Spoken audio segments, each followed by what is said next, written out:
Alright, let's break down what's happening in Washington right now, because this is not your average government shutdown. It's day 2 since the US government officially shut down at midnight, October 1st, and things are getting wild. Usually when the government shuts down, federal workers are just temporarily furloughed, basically told to stay home without pay until Congress sorts things out. But this time, the Trump administration is taking things way further.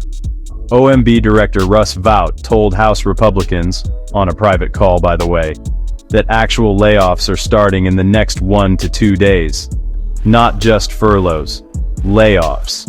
That's a huge deal, because we're talking about up to 750,000 federal workers who could lose their paychecks, and maybe even their jobs, if this drags on. And it doesn't stop there. The White House has already moved to pause or cancel billions in funding for blue states, like $18 billion in infrastructure projects in New York. Just gone, on day 1. That's not business as usual at all. Why is this happening? Well, the two parties in Congress just couldn't reach a deal to keep the government funded. Even though Trump's Republican Party controls both chambers, they still need some Democratic support to pass a bill in the Senate. And, honestly, there's no sign of compromise. But here's where it gets even messier.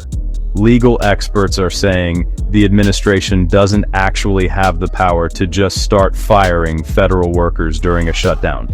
There's no law that says they can do that. Agencies are supposed to be constrained by appropriations law, not just the president's wishes.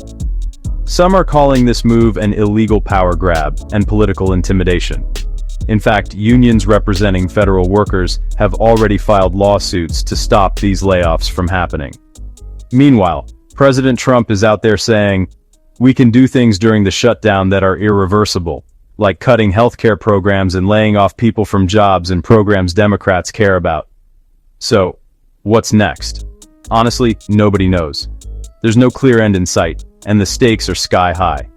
Not just for government workers, but for everyone who relies on federal programs and services.